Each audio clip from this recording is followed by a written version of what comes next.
ও ভালো দিদি, ভালো দিদি, কাঁদে না ভালো দিদি, কাঁদে না কাঁদে না কাঁদতে না। আয় আয় আয় আয় আয় আয় আয় আয়, একদম কাঁদে না কাঁদে না।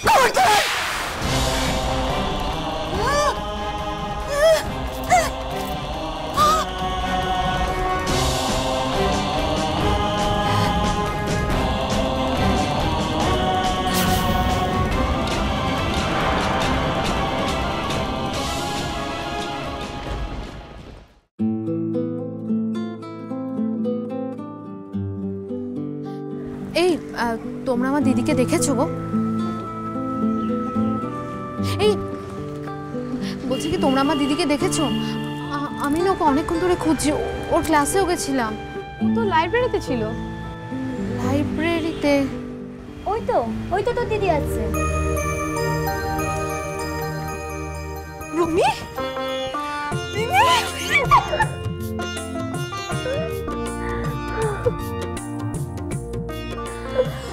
কেমন আছিস মিমি? ভালো। আমাদের কথা মনে পড়ে না তোর?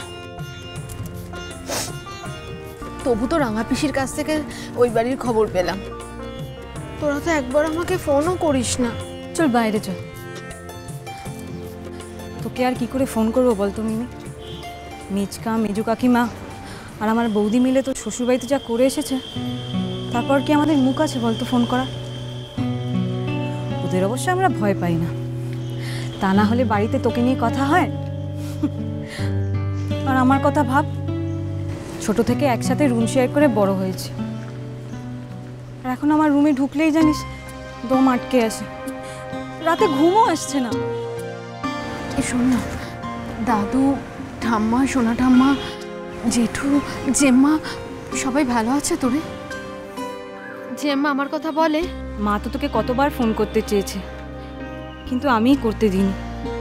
কি জানি জুডোদা কি মুডে আছে, কিভাবে রিয়্যাক্ট করবে। এদিক দিয়ে ভালোই করেছিস রে রবি। জুডো আমাকে একটা শর্ত দিয়েছে, আমি যেন কোনোদিনও কোনোভাবে ওই বাড়ির সাথে আর যোগাযোগ রাখতে না পারি। তুই বিয়েতে আসবি না মিমি?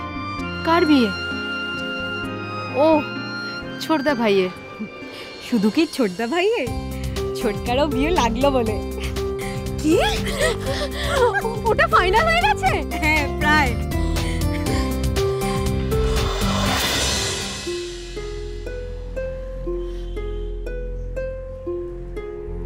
ছোটকার বিয়ে, অথচ কি?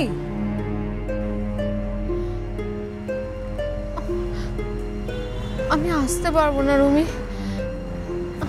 আমি তো ভাবতেই পারছি না। প্লিজ মিমি, ছোটকার বিয়ে তো অন্তত আসিস। ছোটকার বিয়ে মানে আমাদের বাড়িতে একটা বিশাল ইভেন্ট, একটা ঘটনা। জানিস তো রুমি, আমি ভেবেছিলাম কেউ আসুক বা না আসুক, ছোটকা আমার সাথে দেখা করতে ঠিক আসবে। ছোটকাও সেই সেম রিজনে যেতে পারছে না মিমি। তুই প্লিজ ছোটকাকে ভুল ভাবিস না। আচ্ছা মিমি, এই যে জুডোদা তোকে শর্ত দিয়েছে যে ও বাড়ি কোনোদিনও যেতে পারবি না, তোর কি মনে হয় সেটা কি চিরকালের জন্য দিয়েছে? রুমি, আমি যতদূর জুডোকে চিনেছি, জুডো খুব জেদি ছেলে। ও যখন কোনো কথা বলে না, সেই কথা থেকে ওকে সরানো যায় না। ও মায়ের ব্যাপারে না ঠিক একই রকম স্ট্রিক্ট। রুমি, ও নিজের মাকে ক্ষমা করতে পারছে না, আর আমাদের বাড়ির লোককে ক্ষমা করবে? এটা তো ভাবাই যায় না। মিমিকে বলেছিলাম মিমি যাতে তার বাপের বাড়ির লোকদের সঙ্গে কোনো সম্পর্ক না রাখে, যতই একই কলেজে পড়ুক ওর দিদি। দেখা হলে মুখ ফিরিয়ে চলে আসতে না পারুক, হাই হ্যালো করে তো চলে আসতেই পারতো। আমি আজ ওকে সারপ্রাইজ দিতে এসেছি, সেই জন্যই কি অতক্ষণ কথা বলছে। যদি জানতো আমি আসবো তাহলে নিশ্চয়ই এতক্ষণ ধরে কথা বলতে পারতো না। তার মানে ও আমার অ্যাবসেন্সে আমার দেওয়া শর্তটা বজায় রাখার কোনো প্রয়োজন মনে করছে না। এই তো। জুডোদা তোকে যতই শর্ত দিক না কেন, তুই কি আর কোনোদিনও ও বাড়ি যাবি না? দেখ রুমি, আমার বাবা মা এই বিয়েটা চায়নি, তা না হলে কি আমার বাবা মা আমার শ্বশুর বাড়িতে গিয়ে আমার হাজবেন্ডকে এইভাবে খারাপ খারাপ কথা বলে? আসলে কি বলতো রুমি, বাবা মার কাছে বাবা মা জেদ ছাড়া আর কোনো কিছুই বড় না। কিন্তু মিমি, দাদু ভাই, ঠাম্মা, সোনা ঠাম্মা, এদেরকে দেখার জন্য তোর মন ছটফট করে না? করে রে রুমি, সব সময় চটপট করে, কিন্তু কি করব বল? তুই তো কলেজ থেকেই চলে যেতে পারিস মিমি, আর কলেজ ছুটির হওয়ার আগে আগেই বাড়ি ফিরে যাবি। যদিও জানতে পেরে যায়। না না, ওকে তুই চিনিস না রুমি, তাহলে দেখবি আমার ওই বাড়ি থেকেই জায়গায় উঠে যাবে। আরে জানবে কেন, আমরা তো কেউ আর বলতে যাচ্ছি না। ওরে বাবা, বলার লোকের অভাব নাকি ওই বাড়িতে? ওই দাদা ভাইয়ের বউ যদি একবার আমাকে ওখানে দেখে, ওই একাই 100 বলার জন্য, আর কাউকে লাগবে না জানাতে। শোন মিমি, তাহলে একটা কাজ কর, মাকে ফোন করে জেনে নেব ও কবে থাকবে না। আজকাল তো প্রায়শই মেজকার মেজো কাকিমার সঙ্গে বেরোয়, এখন তো ওই বাড়ির হর্তাকর্তা বিধাতা।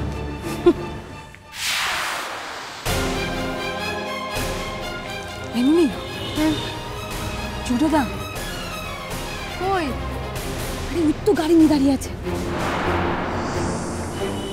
রুমি, এখন কি হবে?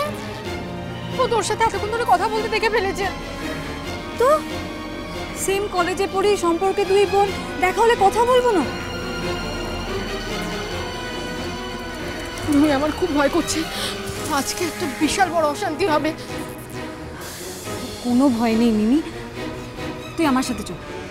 না না না, তুই যাবি না আমার সাথে, তুই গেলে আরো বড় কিছু হবে। আমি ম্যানেজ করে নেবো, আমি ওকে ম্যানেজ করে নেবো। বোকার মতো কথা বলিস না তুমি। এতদিন শুনেছিলাম বিয়ের পরে মেয়েরা বোকা হয়ে যায়, আর আজ দেখেও নিলাম। আরে ও এতক্ষণ তো দেখলো আমরা দুজনে কথা বলছি, আর এখন যদি ওকে দেখে আমি উল্টো পথে হাঁটি, কি খারাপ হবে বলতো? ও যদি তোর সাথে ভালো করে কথা না মানে, আর তোকে যদি কোনো ছোট বড় কথা বলে দেয়, তাহলে? তেমন কিছু হবে না।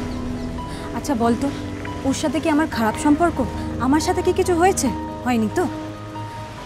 দেখ নিমি, যত দেরি করবি তত ব্যাপারটা খারাপ হবে, তাই চল চল। ঠাকুর দেখো, জুডোর মুড যেন ঠিক থাকে। ঠাকুর দেখো, জুডো যেন আমাকে না বকে। প্লিজ প্লিজ ঠাকুর, ও যেন রুমির সাথে মিসবিহেভ না করে। ঠাকুর প্লিজ। জুডোদা,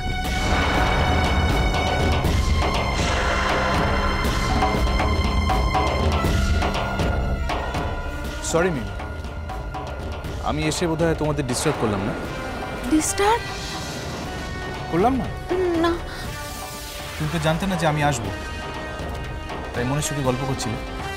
তো তাতে কি হয়েছে? বরং ভালোই হয়েছে, তুমিও চলে এসছো, এবার আমরা তিনজনে মিলে গল্প করব। আচ্ছা জুডোদা, বিয়েটা তো করে ফেললে, হ্যাঁ? একটা তো মিষ্টিও খাওয়ালে না, অ্যাটলিস্ট এখন একটা কফি শপে নিয়ে গিয়ে কফি তো খাওয়াও। মিমি, তুমি রোজ আমায় মিথ্যে কথা বলো না? মিথ্যে কথা তোমাকে? আমি? এমন একটা ভাব করছো যেন মিথ্যে কথা বলেই জগতে কিছু একটা হয়, তার নামই কখনো শোনোনি। কি মিথ্যে কথা বলেছি আমি জুডো তোমাকে? আজ আমি না এলে বাড়ি গিয়ে বলতে এতক্ষণ তোমার ক্লাস ছিল। তা কি ক্লাস ছিল, কোথায় ক্লাস করছিলে, সবই তো আমি দেখে গেলাম। জুডো, আমি তো কলেজে আসছি 3 দিন, আর তার মধ্যে কিন্তু রুমির সাথে আমার দেখা হয়নি। আজই যা। মিথ্যে কথা।